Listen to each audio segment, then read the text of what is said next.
किसी ने बड़े ही कमाल की बात कही है। शरीर की सुंदरता आपको लोगों से मिलवाती है और मन की सुंदरता आपको प्रकृति से मिलवाती है। नमस्कार दोस्तों, मेरा नाम है मुकुल दुबे। आप सब लोगों का स्वागत करता हूँ।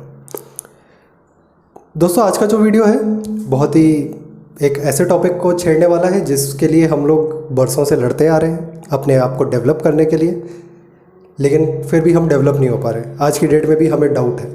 कभी कभार तो हमारा कॉन्फिडेंस भी डगमगा जाता है, डामाडोल हो जाता है इन सब चीज़ों में। तो ये चीज़ क्या है, इसे जानने के लिए वीडियो के एंड तक मेरे साथ बने रहिए ताकि आप वो चीज़ जान सकें। बिना टाइम बिगाड़े दोस्तों, चलिए वीडियो स्टार्ट करते हैं। एक बार की बात है, एक माताजी अपने 2 बेटों के साथ शहर में रहती थी। उनके बड़े बेटे की शादी हो चुकी थी। उनकी बड़ी खूबसूरत सी बहू थी, वो अपने बहू के साथ रहती थी और दोनों बेटों के साथ रहती थी।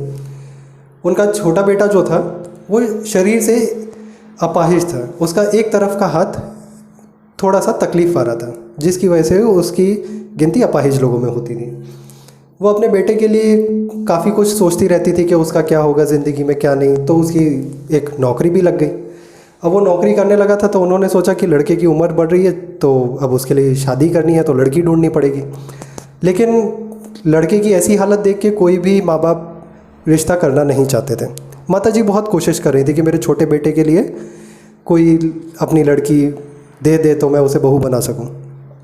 दूसरी ओर माताजी का जो बड़ा बेटा था और उनकी जो बड़ी बहू थी वो बड़ी खूबसूरत थी।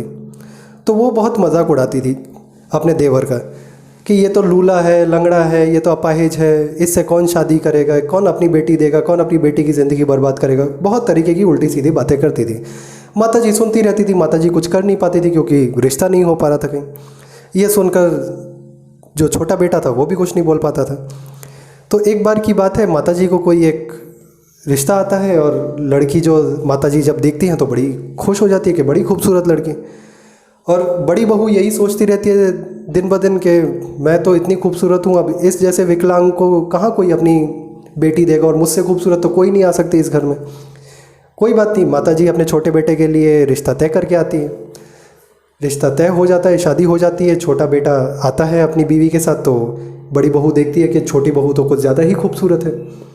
तो वो तो जलन के मारे मतलब पागल हो जाती है। सोचती है कि अब मेरे से भी अच्छी आ गई है बहू दिखने में, और वो भी इस जैसे मतलब अपाहिज के साथ। ये तो पक्का कुछ गड़बड़ वाली बात है।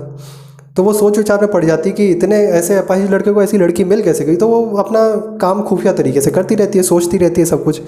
और छोटी बहू आते ही घर में सबका ध्यान रखने लगती है। सुबह का नाश्ता बनाती है, दोपहर का खाना बनाती है, रात का खाना बनाती है। दिन भर के जितने काम करने होते हैं घर के सारे अच्छे से करती है। एक बार की बात है, माताजी देखती हैं छोटी बहू को कि छोटी बहू अपने सर में कुछ ऐसे ही खुजली कर रही होती है। तो माताजी बोलती हैं कि बहू तू मेरे पास आ जा, मैं तेरे बालों में तेल लगा देती हूँ, चंपी कर देती हूँ। लेकिन बहू एकदम इस तरीके से मना करती है कि सासू माँ को कुछ समझ नहीं आता। बहू बोलती है नहीं नहीं माताजी आप रहने दीजिए, मैं कर लूँगी, मुझे चंपी की कोई ज़रूरत नहीं है, मेरे बाल ऐसे ही अच्छे हैं। ये सोचकर सासू माँ कुछ देर के लिए थोड़ा सोचने लगती है, लेकिन फिर सोचती है कि ठीक है शायद बहू को नहीं चलेगा क्योंकि उसको आदत नहीं है। ठीक है कोई बात नहीं। ये बात बड़ी बहू सुन लेती है। तो छोटी बहू जब मना करने के बाद अपने रूम में जाती है तो वो अपने बालों को थोड़ा सा ठीक करने लगती है। बड़ी बहू देखती है, बोलती है ये क्या नाटक है, कुछ तो प्रॉब्लम है, कुछ तो गड़बड़ चल रही है। कोई बात नहीं, बड़ी बहू सोचती है कि अच्छा मतलब यहाँ पे कुछ प्रॉब्लम है, कोई बात नहीं।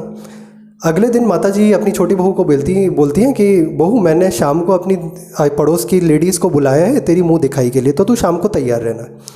कोई बात नहीं।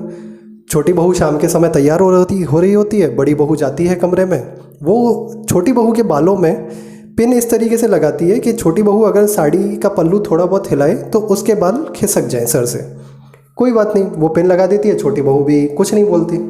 जैसे ही बड़ी बहू छोटी बहू को साथ में लेके आती है और बिठाती है सोफे पे, तो सासू माँ बोलती हैं पड़ोस की सारी लेडीज़ से कि ठीक है आप मुँह दिखाई चालू कीजिए।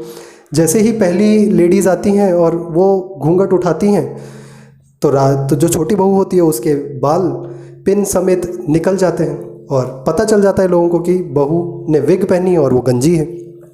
सारी पड़ोस की लेडीज़ बहुत मजाक उड़ाती हैं और माताजी को बोलती हैं कि अरे तुमने तो बोला था बहुत अच्छी बहू लाए हो, ये तो तुम्हारी बहू गंजी है, ये ना वो। बहुत मजाक उड़ाती है और मजाक उड़ा के निकल जाती हैं।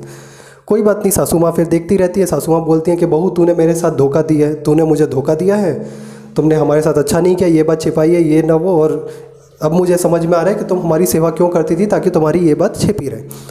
तुम ये घर छोड़ के चली जाओ, तुम इस घर में रहने लायक नहीं हो, ऐसा बोलती हैं सासू माँ। अब ये सुनता हुआ छोटा बेटा आ जाता है। छोटा बेटा बोलता है कि माँ, मुझे आपकी बहू ने शादी से पहले ही बता दिया था वो गंजी है, और मुझे इसके बारे में पता है। मुझे उसकी बाहर की सुंदरता से ज़्यादा ज़रूरी उसके मन की सुंदरता दिखी थी, जिसकी वजह से मैंने उसे हाँ बोला था। और वो इस घर को आके अच्छे से संभाल भी रही है। तो मुझे नहीं लगता कि उसके बालों के चक्कर में हमें इन सब चीज़ों को देखना चाहिए, क्योंकि वो हमारा घर अच्छे से संभाल रही है और हमारे परिवार का नाम भी अच्छे से रोशन कर रही है। तो ये बात सुनकर माताजी को लगा कि हाँ, लड़का बात तो सही बोल रहा है और उसे भी पता है कि ये चीज़ ऐसी है, लेकिन बहू अच्छे से काम कर रही है, घर संभाल रही है। तो माताजी कुछ बोल नहीं पाई और बड़ी बहू भी कुछ नहीं बोल पाई। तो दोनों ने आखिर में मान लिया कि नहीं, बात सही है कि हमें उसके बाहर की सुंदरता का क्या करना है, अगर वो मन से ही खराब हो तो ये चीज़ें मानने के बाद पूरा का पूरा परिवार अच्छे से हंसते खेलते अपना जीवन बिताने लगता है। तो दोस्तों, ये थी आज की कहानी। और इस कहानी के रिलेटेड मेरे पास आपसे 3 सवाल हैं। मेरा पहला सवाल है, क्या आपके ग्रुप में जो लोग हैं वो मन से सुंदर हैं या तन से सुंदर हैं? मेरा दूसरा सवाल, आप खुद किस तरह के सुंदर हैं, मन से कि तन से? और मेरा तीसरा सवाल है, ये कहानी सुनने के बाद आप अपने जीवन भर किस तरीके से सुंदर रहना चाहते हैं, मन से कि तन से? क्या आप संकल्प लेके अपने आप को बोल सकते हैं कि नहीं, आज से मैं संकल्प करता हूँ और प्रतिज्ञा लेता हूँ कि मैं मन से सुंदर रहूँगा या तन से? क्या आप में इतनी हिम्मत है? मैं चाहता हूँ आप कमेंट सेक्शन में मुझे ज़रूर बताइए कि आपको स्टोरी कैसी लगी। और अगर आपको वीडियो अच्छा लगा हो तो लाइक और शेयर कीजिए, अपने दोस्तों के साथ भी ये स्टोरी बांटिए। चैनल को सब्सक्राइब कीजिए ताकि इस तरीके की वीडियोज़ आगे आते रहें। जाने से पहले मुकुल आपको अपनी बातों के साथ ज़रूर छोड़ के जाना चाहेगा। राहों में चलते रहना काम है, इसे छोड़ना मत। ईश्वर सदैव हमारे साथ है, दामन छोड़ना मत। दोस्तों, अगले वीडियो में आपसे फिर मुलाकात होगी। तब तक के लिए अपना ध्यान रखिए, सुरक्षित रहिए। धन्यवाद।